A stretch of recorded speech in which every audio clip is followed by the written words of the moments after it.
Hi everyone. आज हम लोग पढ़ने जा रहे हैं class 9 structure of atom. Structure of atom में कोर में जाने से पहले हम कुछ बेसिक चीज़ें डिस्कस कर लेंगे कि एक्चुअल में एटम होता क्या है। हमने प्रीवियस चैप्टर्स में पढ़ा है कि एटम जो है वो इंडिविजिबल यानी कि इंडिविजिबल मतलब कि ऐसी चीज़ जिसको हम फर्दर डिवाइड नहीं कर सकते। जैसे सपोज ये एटम है तो ये सब इतना छोटा है कि मैं इसे फर्दर डिवाइड ही नहीं कर सकती, इसे डिस्ट्रीब्यूट नहीं कर सकती या इसे तोड़ नहीं सकती। Atom is the smallest part of matter. Smallest part of matter यानी कि मैटर वो चीज़ जिसके पास स्पेस या जो स्पेस ऑक्यूपाई करती हो और जिसके पास खुद का मास हो। So anything which occupies space and has mass is termed as matter. उसी को हम मैटर कहते हैं जिसके पास स्पेस और मास दोनों हो। जैसे कि एक पीस ऑफ चॉक को हम मैटर कहेंगे क्योंकि वो स्पेस और मास दोनों पोजेस करता है।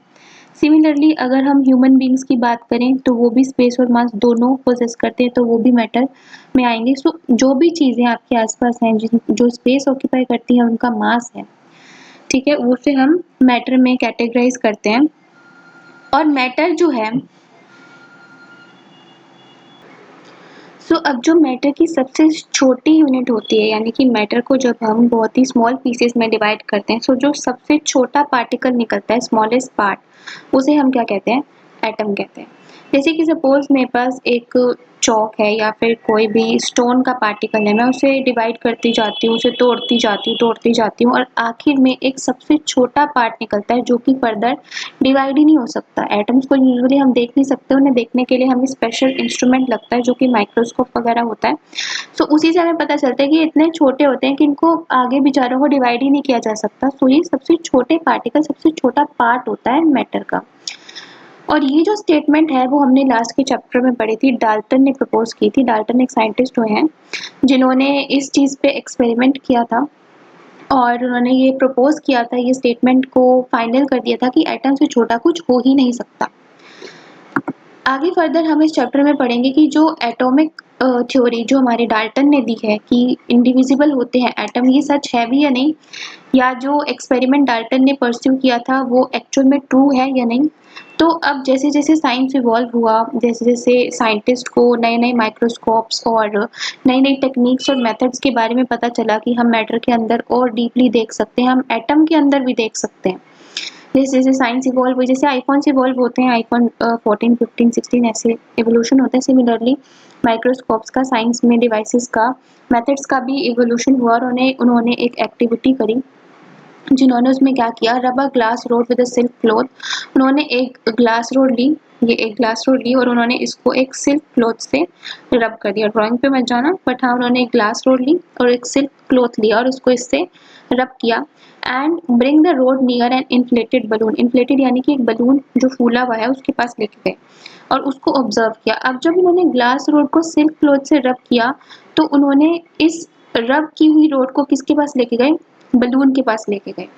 क्या ऑब्जर्वेशन आती है कि ग्लास रोड जो है वो पॉजिटिवली चार्ज हो जाती है और वो एक इलेक्ट्रॉन लूज करने लगती है। यानी कि जो एक ग्लास रोड है इसने क्या किया, एक इलेक्ट्रॉन छोड़ा और ये पॉजिटिवली चार्ज हो गई। यानी कि सपोज ये ग्लास रोड मैं दोबारा बना रही हूँ, इसमें काफी सारा पॉजिटिव चार्ज इकट्ठा हो गया।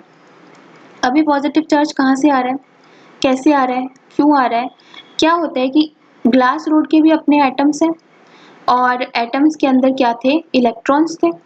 ग्लास रोड को जब सिल्क क्लॉथ पे रब किया गया तो इसने क्या कर दिया, इलेक्ट्रॉन्स को छोड़ दिया। जब कोई भी चीज इलेक्ट्रॉन को रिलीज करती है यानी कि छोड़ती है तो वो खुद पॉजिटिवली चार्ज हो जाती है और सामने वाली चीज जिसको वो इलेक्ट्रॉन दे रही है उसको नेगेटिवली चार्ज कर देती है।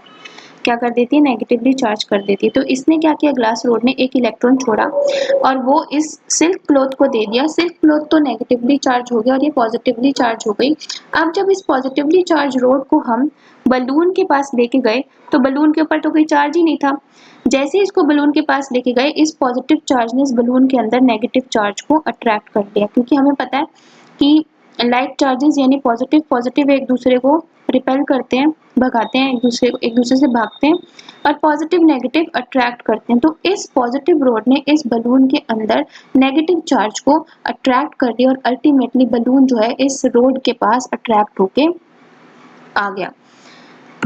ना अब ये चीज़ हो कैसे रही है, हमने तो कहा था कि जो एटम है वो डिवाइड ही नहीं हो सकता, लेकिन एटम से भी कुछ छोटी चीज़ें निकल के आई, क्या? इलेक्ट्रॉन निकल के आया, ठीक है। तो इस चीज़ से, इस एक्सपेरिमेंट से हमें ये पता चल गया कि एटम जो है वो डिविजिबल है इनडिविजिबल की जगह। तो ये स्टेटमेंट रॉन्ग हो गई, डाल्टन ने जो कहा था वो सच नहीं रहा।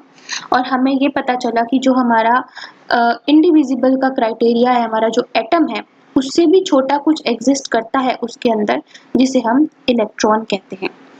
फर्दर डिस्कवरी ऑफ इलेक्ट्रॉन और प्रोटॉन है, यानी कि एटम के अंदर दो छोटे छोटे सब एटॉमिक पार्टिकल, सब यानी ऐसे पार्टिकल जो एटम के अंदर प्रेजेंट है, सब एटॉमिक पार्टिकल निकले, एक इलेक्ट्रॉन था और एक था प्रोटॉन। नाउ जे थॉमसन नाम करके एक साइंटिस्ट है जिन्होंने इलेक्ट्रॉन को डिस्कवर किया, और ई गोल्डस्टीन नाम के साइंटिस्ट है जिन्होंने प्रोटॉन को, यानी कि इन्होंने नेगेटिव चार्ज वाले इलेक्ट्रॉन को डिस्कवर किया, इन्होंने पॉजिटिव चार्ज वाले प्रोटॉन को डिस्कवर कर दिया। अब जो ये प्लम पुडिंग मॉडल है ये भी हमारे जे थॉमसन ने ही दिया है, और इन्होंने ये गेस किया कि कैसा एटम दिखता होगा, एटम का स्ट्रक्चर, यानी कि जैसे हम ह्यूमन बीइंग हैं, किसी को नहीं पता ह्यूमन बीइंग क्या होते हैं, बस ये पता है कि हैं। तो किसी ने हम पे डिस्कवरी करी और हमारी बॉडी निकाली कि हमारे पास 2 हाथ हैं, हमारे पास नाक है, कान है। सिमिलरली इन्होंने भी स्ट्रक्चर ऑफ एटम, यानी कि एटम एक्चुअल में होता कैसे, दिखता कैसे, उसके अंदर क्या-क्या होती हैं चीज़ें। तो पहले तो इन्होंने एक वैक्यूम ट्यूब में एक्सपेरिमेंट कंडक्ट किया, जो कि आप हायर क्लासेस में पढ़ेंगे। लेकिन जे थॉमसन एक ऐसे साइंटिस्ट हुए हैं जिन्होंने प्लम पुडिंग मॉडल को दिया होता है। So Thomson propose the model of an atom to be similar to that of Christmas pudding. आप लोग क्रिसमस पुडिंग देखते हैं या वाटरमेलन देखते हैं। वाटरमेलन कैसा होता है, अंदर से ऐसे सर्कुलर होता है और उसमें रेड कलर का फ्लैश होता है, यानी कि रेड कलर की जो चीज़ें हैं वो इक्वली पूरे वाटरमेलन में डिस्ट्रीब्यूटेड होती हैं, और उसके अंदर छोटे छोटे सीड्स होते हैं जिसको जे थॉमसन इलेक्ट्रॉन से डिनोट करते हैं। The electrons is a sphere of positive charge. Sphere यानी एक सर्कुलर पॉजिटिव चार्ज होता है। Were like currents dry fruits in a spherical Christmas pudding. Christmas pudding यानी कि क्रिसमस पुडिंग को आप वाटरमेलन से इक्वेट कर सकते हैं। और अगर क्रिसमस पुडिंग समझ आ रहा है तो क्रिसमस पुडिंग से ही समझ लीजिए। सो we can also think of a watermelon. The positive charge in an atom is spread all over the red edible part. जितना भी red edible यानी कि eatable part होता है, जो red flesh होता है watermelon का, उसको इन्होंने positive charge से denote।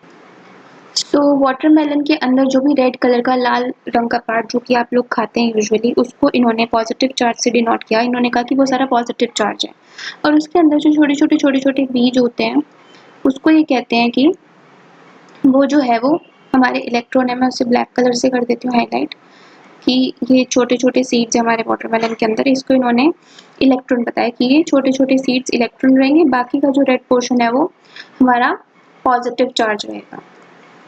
तो ये मॉडल जो है वो जे थॉमसन देते हैं और कहते हैं कि इलेक्ट्रॉन यानी कि जो एटम है वो ऐसा होता है, यानी कि एटम गोल होता है, उसके अंदर उसको उन्होंने वाटरमेलन से कहा कि वाटरमेलन के अंदर जो रेड कलर का पार्ट होता है उसको हम पॉजिटिव चार्ज कहेंगे, और इक्वली डिस्ट्रीब्यूटेड है। ऐसा नहीं कि कहीं पे ज़्यादा कहीं पे थोड़ा, पूरा का पूरा पॉजिटिव चार्ज रहेगा, हर जगह पे इक्वल अमाउंट में रहेगा। और जो उसके अंदर छोटे छोटे सीड्स होते हैं वो इलेक्ट्रॉन होते हैं। नाउ थिंग्स जो कि थॉमसन कहते हैं कि क्या क्या चीज़ें उन्होंने प्रपोज की और कहा कि ये फाइनल स्टेटमेंट्स हैं भाई, अब जो एटम है वो ऐसा ही होता है और उसके अंदर ये चीज़ें होती हैं। क्या कहते हैं वो, an atom consist of a positively charge sphere and the electrons are embedded in it. Embedded यानी कि इलेक्ट्रॉन्स उसके अंदर फिट होते हैं और वो पूरा का पूरा पॉजिटिवली चार्ज होता है, उसके अंदर छोटे छोटे अमाउंट में इलेक्ट्रॉन्स होते हैं। Negative and positive charge are equal in magnitude. Magnitude यानी कि अगर 10 यूनिट प्रोटॉन है तो 10 यूनिट, यानी 10 यूनिट पॉजिटिव चार्ज है तो 10 यूनिट ही नेगेटिव चार्ज उसमें प्रेजेंट है, यानी कि पॉजिटिव और नेगेटिव इक्वल अमाउंट में प्रेजेंट होते हैं। Atom as a whole is electrically neutral. Electrically neutral यानी कि उस पर कोई चार्ज नहीं होता। ऐसा नहीं होता कि उस पर कोई पॉजिटिव चार्ज है, ऐसा नहीं होता कि उसके ऊपर कोई नेगेटिव चार्ज है। क्यों? क्योंकि पॉजिटिव और नेगेटिव दोनों जब इक्वल अमाउंट में प्रेजेंट होंगे तो कोई भी चार्ज नहीं रहेगा बॉडी पे, सो अल्टीमेटली एटम जो होगा वो न्यूट्रल हो जाएगा। Although Thomson model explained that atoms are electrically neutral, the result of experiments carried out by other scientists could not be explained by this model. तो अब थॉमसन क्या कहते हैं कि ये जो हमारा एटम है वो न्यूट्रल है। तो अब हुआ क्या कि जे थॉमसन ने तो ये चीज़ कह दी कि भाई जो हमारा एटम है वो वाटरमेलन की तरह, या क्रिसमस पुडिंग यानी जिसे आप हलवा खाते हैं उसमें किशमिश के दाने डालते हैं वैसा दिखता है। लेकिन जो दूसरे साइंटिस्ट थे वो कहते हैं कि उनका जो मॉडल है एटम का, और जगह भी रिसर्च हो रही थी भाई एटम पे, तो उन्होंने जो एक्सप्लेन किया है, जो उन्होंने एक्सपेरिमेंट करे हैं उनसे तो नहीं मिलता ये। सो आगे की जो कहानी है वो हम नेक्स्ट पीडीएफ में जानेंगे कि आखिरकार साइंटिस्ट ऐसा क्यों बोले कि थॉमसन ने जो चीज़ें कही वो हमारे एक्सपेरिमेंट से नहीं मिलते। तब तक के लिए चैनल को लाइक, सब्सक्राइब और शेयर करना ना भूलें। Thank you.